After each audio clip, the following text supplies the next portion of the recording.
For this my son was dead and is alive again. So what we see from this entire narrative or this entire parable is being brought to a close where the son had one thing in mind. He said, I'll go home and I'll be a servant.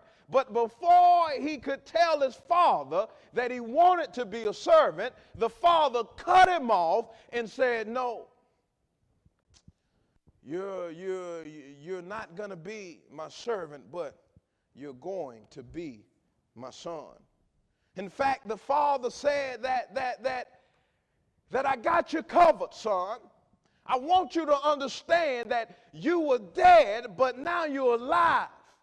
And now that you are alive, now that you are back in the fold, now that you are back in the house, the only thing that I'm seeing in you, I'm seeing the best for you. I want the best for you. So bring my son the best robe that I have.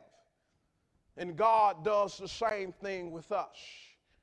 He only wants the best for us. He doesn't want us holding on to this baggage. God does not need our help. God does not need our help, y'all. So when God says, I've forgiven you, that means he's forgiven you for all those things that you've done in the far country.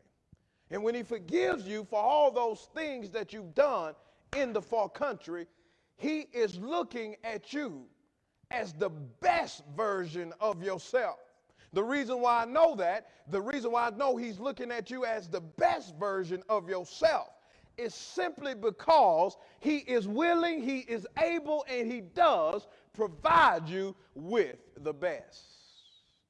But we have to let go of this baggage from the far country, because even though God provides us with his best, wants us to be our best, whatever measure of the faith that we have, whatever measure of our obedient faith that we have, God wants us to be our best. But as we carry this baggage, or when we carry this baggage from the far country, you will never become the person that God intends for you to become. You will never become the Christian that God wants you to become, because you're holding on to the baggage of the far country. What I want all of us to know this morning, what I want all of us to appreciate this morning, is that life in the far country is not a life that any Christian has to live. Because as Christians, we can live a life where we remain in the Father's house. The Father will continue to shower us with his best. But we have to make a rational decision.